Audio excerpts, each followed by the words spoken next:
அங்க இருக்க ஒரு கரூர் 41 உயிர் இழப்புகள் எப்படி நடந்ததுங்கிறது இன்னும் ஃபைனல் ரிப்போர்ட் வரல. அப்போ ஃபைனல் ரிப்போர்ட்ல விஜயும் காரணம் என்ற ரிப்போர்ட் இருந்தா அப்ப அரசு வேலை கொடுப்பது உகந்ததா, இந்திய அரசியலமைப்பு சட்டத்துக்கு விரோதமானது அப்படின்னு நம்ம சொல்லியிருக்கோம். இன்னமும் நம்ம அந்த மனுவில் நம்ம நிறைய சொல்லியிருக்கோம். இலங்கை கடற்படையால வாழ்வாதார பிரச்சனைக்காக இப்போ மீனவர்கள் 79 பேர் செத்து போயிருக்காங்க. எவனாவது இந்திய அரசோ தமிழ்நாடு அரசோ அந்த குடும்பத்துக்கு அரசு வேலை கொடுக்குதா? இல்ல. இந்திய ராணுவ வீரர்கள் எவ்வளவு சுட்டுக் கொல்லப்படுறாங்க, அவர்களுக்கு ஏதாவது அரசு வேலை கொடுக்குறாங்களா? இல்ல. ஸ்டெர்லைட் போராளிகள் 13 பேர் செத்து போனாங்க. அந்த 13 பேருக்கு ஏதாவது அரசு வேலை கொடுத்துருக்காங்களா? இல்ல. சாராயம் குடிச்சு போய் 10 லட்சம் கொடுத்ததே தப்பு நம்ம சொல்றோம். அவங்களுக்கு அரசு வேலை கேட்டா கேவலம் அல்ல? அது போலதான் இது இருக்குது. கிடையாதுல்ல. கூத்தாடியை பார்க்க வந்தவங்க இன்னைக்கு கூத்தாடி இன்னைக்கு சோசப் விஜயா முதலமைச்சர் ஆயிட்டாரு. அன்னைக்கு கூத்தாடி இன்னைக்கு தமிழ்நாட்டோட முதலமைச்சர். இது இந்த போற போக்கு சரிபடி நல்லா இருக்காது.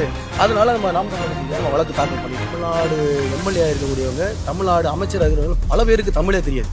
பல பேருக்கு தமிழே தெரியும். அவன் அமைச்சராக இருந்துகிட்டு இருக்கான்.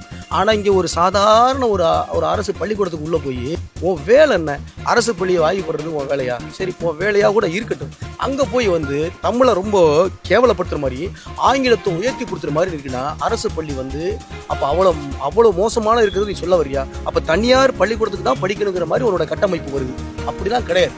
முதல்ல உனக்கே ஆங்கிலம் தகுடுதான். தொழில்துறை அமைச்சராக இருக்கிற நீனே ஆங்கிலத்தை தப்பு தான் பேசுறாரு. அம்மனியா கசிவால சென்னையை ஒட்டி ஒரு 30 பேருக்கு மேல செத்து போயிட்டாங்க. இப்போ வர அதாவது உடல் ஊனமுற்ற அளவுக்கு பாதிக்கப்பட்டிருக்காங்க. நீ அங்க போய் என்ன பண்ணிருக்க? ஆய்வு பண்ணியா? நான் இப்போ தாவேக்கு ஆட்சி அமைந்து 2 மாதத்திலே நீங்க இது 2வது வழக்கு போட்டிருக்கீங்க. இந்த வழக்கு எதற்காக? கரூர் தாவேக்காருடைய கட்சி தலைவராக இருந்தக்கூடிய விஜய் பிரச்சாரத்தில் ஈடுபடும் போது ஒரு 41 பேர் உயிரிழந்து இருந்தாங்க. அது உலகறியும். அந்த விஷயம் சம்பந்தமா உச்சநீதிமன்ற நீதியரசர்கள் தலைமையிலேயே சிபிஐ விசாரணைக்கு நடத்துகின்ற நேரத்துல தாவேக்கா மூலம் என்ன பண்ணிருக்காங்கன்னா, ஒரு விழா வர்ற 10ஆம் தேதி நடத்த போறாங்க. அந்த விழால அந்த கரூர்ல உயிரிழந்த நபர்களுக்கு ஒரு 41 பேருக்கு அரசு வேலை கொடுக்க போறதாகவும் சொல்லியிருந்தாங்க. நம்ம என்ன சொல்றோம்னா, தாவேக்காவுடைய விழாவையோ இல்ல அமைச்சர்கள் பேசக்கூடாது என்பதாவையோ இல்ல அமைச்சர்கள் இதுல கலந்து கூடாது என்பதை நம்ம சொல்லவே கிடையாது. நம்ம சொல்லக்கூடிய ஒரே ஒரு கருத்துனா, உச்ச நீதிமன்றத்துல ஓய்வு பெற்ற நீதியரசு தலைமையில ஒரு ஓய்வு குழு இங்க இருக்கும் பட்சத்துல அந்த ஃபைனல் ரிப்போர்ட் வராத வரை நீங்க 41 பேருக்கு அரசு வேலை என்ன பண்ணாதீங்க, வழங்காதீங்கன்னு சொல்றோம். அதை மாண்புமிகு உயர்நீதிமன்றத்தில் அவசர வழக்கு அன்னைக்கு என்ன மென்ஷன் பண்ணோம்.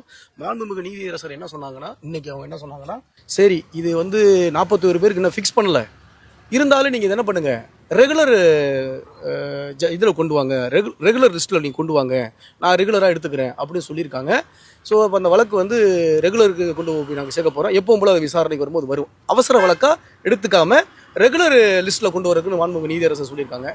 நம்ம சொல்லக்கூடிய ஒரே ஒரு விஷயம் ஒன்று தான், இங்கே அமைச்சர் பேசக்கூடாது, முதலமைச்சர் கலந்துக்க கூடாது, இல்லை இங்கே அவர்களுக்கு தடை போடணும், அதெல்லாம் சொல்ல முடியாது. அவரோட அரசின் கொள்கை முடிவு. அதுக்குள்ளே நாம் தமிழர் கட்சி வராது. ஏன்னா நாங்கள் அப்படிப்பட்ட ஆளுங்க கிடையாது. ஆனால் திமுக அப்படி தான் போயிட்டு என்ன பண்ணி வச்சுருக்காங்க, சுப்ரீம் கோர்ட்டில் தேவையில்லாத ஒரு விஷயங்களை கண்டனம் அறிவிச்சிருக்காங்க. அது நமக்கு ரிவர்ஸாகவும் ஆக பார்த்துச்சு.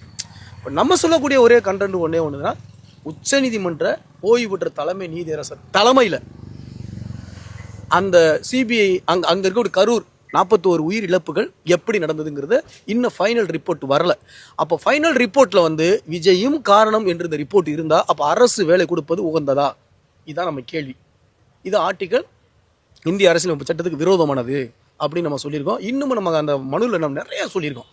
ஏன்னா நிறைய கூட்ட நெரிசல்ல, ஏன்னா ஜெயலலிதாவும் சசிகலாவும் கும்பமேளாவில் கலந்துக்கும் போது 65 பேர் செத்து போனாங்க. அதனால அவங்களுக்குலாம் செத்து போனவங்களுக்காக அரசு வேலை கொடுக்க முடியுமா? இல்லை. நான் திரும்ப என்ன கேட்குறேன், இலங்கை கடற்படையால வாழ்வாதார பிரச்சனைக்காக இப்போ மீனவர்கள் 79 பேர் செத்து போயிருக்கான். எவனாவது இந்திய அரசோ தமிழ்நாடு அரசோ அந்த குடும்பத்துக்கு அரசு வேலை கொடுக்குதா? இல்ல. இந்திய ராணுவ வீரர்கள் எவ்வளவு சுட்டுக் கொல்லப்படுறாங்க, அவர்களுக்கு ஏதாவது அரசு வேலை கொடுக்குறாங்களா? இல்ல. அமௌண்ட் கொடுக்குறாங்க, பதக்கம் கொடுத்துட்டு போயிடறாங்க. இன்னொன்று சொல்றேன், இந்த தாய் மண்ணுக்கு, தாய் நிலத்துக்கு, தாய் நிலப்பரப்புக்காக மண் வளம், நீர் வளம், கடல் வளம், இயற்கை வளம் பார்த்து போராடக்கூடிய ஸ்டெர்லைட் போராளிகள் 13 பேர் செத்து போனான். அந்த 13 பேருக்கு ஏதோ அரசு வேலைங்க கொடுத்துருக்காங்களா? இல்ல. ஏன் நீட் எக்ஸாமுக்கு அனிதாவோட குடும்பம் அனிதா செத்து போச்சு, அவங்க குடும்பத்துக்கு எதுவும் அரசு வேலை கொடுத்துருக்கா? இல்ல. சாராயம் குடிச்சு போய் 10 லட்சம் கொடுத்ததே தப்பு நம்ம சொல்றோம். அவங்களுக்கு அரசு வேலை கேட்டா கேவலம் அல்ல? அது போலதான் இது இருக்குது. அப்ப அதை தாண்டி நம்ம மீண்டும் திரும்ப ஒன்று சொல்ல ஒரு கடமை நமக்கு என்ன இருக்குன்னா, நீ சட்டத்தை, நிர்வாகத்தை நீ தவறுதலா பயன்படுத்துறீங்க.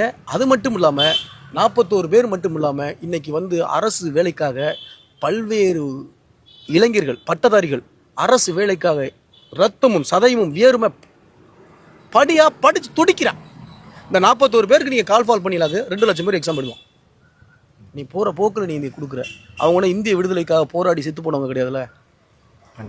கிடையாதுல்ல. கூத்தாடியை பார்க்க வந்தவங்க இன்னைக்கு கூத்தாடி இன்னைக்கு சோசப் விஜயா முதலமைச்சர் ஆயிட்டாரு. அன்னைக்கு கூத்தாடி இன்னைக்கு தமிழ்நாட்டோட முதலமைச்சர். இப்போ இது இந்த போற போக்கு சரிபடி சல்லா இருக்காது. அதனால நம்ம நாம் தமிழக கட்சி நம்ம வழக்கு தாக்கல் பண்ணியிருக்கோம். நான் இப்போ விஜயின் வெற்றி செல்லாதுன்னு சொல்லிட்டு திமுக சார்பில் பெரம்பலூர் வெற்றியும் செல்லாது, திருச்சி கிழக்கு வெற்றியும் செல்லாதுன்னு சொல்லிட்டு திமுகவோட 2 வேட்பாளர்களுமே மனு தாக்கல் செஞ்சிருக்காங்க. அந்த செய்தி பரவலாக பரவிட்டு இருக்கு. இதை நீங்க எப்படி பாக்குறீங்க? திமுக இப்போதான் சட்டபூர்வமான நடவடிக்கைகளில் ஈடுபடுறாங்கங்கிறது, அதாவது கண்கண்ட பெரிய சூரிய நமஸ்காரம் பண்ணுற மாதிரி. இப்போ அவங்களோட வேலையை அவங்க பார்க்குறாங்க. அது நீதிமன்றம் அவங்களுக்கு முறையான முறையில் அதை தீர விசாரித்து அது என்ன பண்ண போகிறது பிற்பாடு நமக்கு தெரிய வரும். அதுக்குள்ளே நம்ம தலையிட வேண்டிய அவசியம் இல்லை நான் நினைக்கிறேன். தொழில்துறை அமைச்சர் கீர்த்தனா ஒரு அரசு பள்ளியில் போயிட்டு அந்த பள்ளியில் படிக்கிற ஒரு அரசு பள்ளியில் படிக்கிற ஒரு குழந்தைகிட்ட இங்கிலீஷில் பேசு அப்படின்னு சொல்லியிருக்காங்க. இதை நீங்கள் எப்படி பார்க்குறீங்க? தமிழ்நாடு எம்எல்ஏ இருக்கக்கூடியவங்க, தமிழ்நாடு அமைச்சராக இருக்கிறவங்க பல பேருக்கு தமிழே தெரியாது. அவன் அமைச்சராக இருந்துகிட்டு இருக்கான். ஆனால் இங்கே ஒரு சாதாரண ஒரு அரசு பள்ளிக்கூடத்துக்கு உள்ளே போய் நீ யார்? முதல்ல தொழில்துறை அமைச்சர் என்ன அம்மனியா கசிவால சென்னையை ஒட்டி ஒரு 30 பேருக்கு மேலே செத்து போயிட்டாங்க. பல பேர் காயமடைஞ்சு 200க்கும் மேற்பட்ட காயமடைஞ்சு இப்போ வர அதாவது உடல் ஊனமுற்ற அளவுக்கு பாதிக்கப்பட்டிருக்காங்க. நீ அங்கே போய் என்ன பண்ணியிருக்கணும்? ஆய்வு பண்ணியா? உன் வேலை என்ன? அரசு பள்ளியை ஆய்வு பண்ணுறது உன் வேலையா? சரி, உன் வேலையாக கூட இருக்கட்டும். அங்கே போய் தமிழை தட்டியும் தமிழை ரொம்ப கேவலப்படுத்துகிற மாதிரி ஆங்கிலத்தை உயர்த்தி கொடுத்துற மாதிரி இருக்குன்னா அரசு பள்ளி அப்போ அவ்வளோ மோசமான இருக்கிறது நீ சொல்ல வரியா? அப்போ தனியார் பள்ளிக்கூடத்துக்கு தான் படிக்கணுங்கிற மாதிரி உன்னோட கட்டமைப்பு வருது. அப்படிலாம் கிடையாது. முதல்ல உனக்கே ஆங்கிலம் தகுடுதான். தொழில்துறை அமைச்சராக இருக்கிற நீனே ஆங்கிலத்தை தப்பு தான் பேசுகிற. இப்போவும் சொல்கிறேன். இதில் இன்னொரு விஷயமும் அவங்க வச்சுருந்தாங்க. அதாவது இந்த பெண்ணுக்கே முறைய ஆங்கிலம் தெரியுறாங்க. அப்போ லாஸ்ட் பெஞ்சு இன்னும் படு மோசமாக இருக்கும். அப்போ நான் என்ன கேட்குறேன், அண்ணன் செந்தமிழன் சீமான் சொல்ல போல தான் லாஸ்ட் பெஞ்சுனா சட்டசபையில் முன்னாடி இருக்கிறவங்களாம் அறிவாளி மாதிரி, பின்னாடி இருக்கிறவங்க ஃபுல்லாக தாவைகளாக இருக்கிற முட்டாப்பாய் மாதிரி நீ சொல்ல வரியா நீ? அதனால் ஆங்கிலம் என்பது அது அறிவு இல்லை, அது அறிவியல் இல்லை, அது ஒரு மொழி, அவ்வளவுதான். இங்கே தமிழ் தான் அந்தந்த பிராந்தியத்தில் அந்தந்த மொழி சார்ந்து அவன் தாய்மொழி கற்றாதான் அந்தந்த மொழியிலேருந்து பேச முடியும். இங்கே கிராமப்புறத்தில் நான்லாம் கிராமப்புறத்தில் படித்து வந்ததான் லட்சமான இளைஞர்கள்லாம் கிராமத்தில் அரசு பள்ளியில் படித்து வந்ததான். அங்கே படித்து வந்தவர்களுக்கு நமக்கு சில விஷயங்கள் தெரியாமல் கொள்ளாமல் இருக்கலாம். ஆனால் அதற்கான தேவையும் அவசியம் வரும் பொழுது ஆங்கிலமும் இந்தியும் சரளமாக நம்ம பேசிடுவோம். அதெல்லாம் ஒரு பெரிய மொழியே இல்லை, அது அறிவு மொழியும் கிடையாது, ஆற்றல் மொழி இல்லை. அது வழக்காடு நமக்கு தேவையான தொழில் சம்பந்தமாக பயன்படுத்தக்கூடிய ஒரு மொழி தான். நம்முடைய தாய்மொழியை தூக்கி பிடிப்போம். தமிழ் மொழியை தட்டி பறிக்கிற இடத்துல இருக்கக்கூடிய அந்த தொழில்துறை அமைச்சராக இருக்கக்கூடிய அந்த பேர் என்ன, நாத்தனவா கீர்த்தனா முதல்ல இன்னொரு விஷயம் இந்த தாவேக நபர்களுக்கு நான் சொல்கிறேன். அமைச்சரை பொறுப்படுத்தோன்னே இவர்கள் என்ன தெரியுமா செய்கிறாங்க? இந்த துப்புரவு பணியாளர்கள், இந்த ஊழியர்கள், இந்த ஸ்கூலில் இருக்கக்கூடிய டீச்சரை வேலை பார்க்குற ஆயமக்கள், இவங்கள போய் நீ அதை செஞ்சியா, நீ இது செஞ்சியா அப்படின்னு கேட்டு தன்னோட அதிகாரத்தை செலுத்துறான். உன் அதிகாரத்தை தாசில்தார் லெவலில் தப்பு நடந்திருக்கான்னு பாரு, டிஎஸ்பி லெவலில் தப்பு நடந்திருக்காரு பாரு, எஸ்பி லெவலில், கலெக்டர் லெவலில் எவ்வளோ பெரிய குறைபாடு நடந்திருக்குன்னு பாரு. அங்கே போய் உன்னோட அதிகாரத்தை செலுத்த முடியுமா? எந்த தாவேக்கு அமைச்சராவது எஸ்பி லெவலையோ இல்லை உள்துறை செயலாளரையோ இல்லை கலெக்டர் லெவல்லையோ ஆய்வு மேற்கொண்டு தப்பை சொல்ல முடியுமா? எல்லாமே இந்த ரொம்ப சராசரியாக அடிப்படையாக கீழ்மட்டத்தில் இருக்கக்கூடிய ஊழியர்களை மிரட்டுறது. அவர்களும் பிழை இடுபாருங்க, தப்பு இல்லை.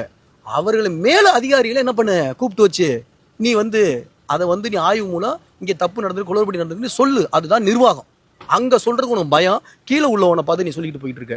அதெல்லாம் முதல்ல தாவேக்காவுடைய அமைச்சர்கள் முதல்ல மாத்துங்க. போய் டாய்லெட் போறீங்க, ஆய்வு மேற்கொள்றீங்க, அங்கே டாய்லெட் சுத்தம் இல்லைன்னு சொல்றீங்க. அதுக்கு மேலே டாய்லெட் மாநகராட்சி கமிஷனர் கூப்பிட்டு பேசியா? அதுக்கு மேலே இடைநிலை மாநகராட்சி துணை கமிஷனர் இருப்பார்ல மாநகராட்சி, அவரை போய் குறிச்சு பேசியா? அவன் சரியா இருந்தா எல்லாருமே சரியாவீங்க. கோன் சரியா இருந்தா குடி சரியா இருக்கும், கோன் சரினா குடி சரி இருக்காது.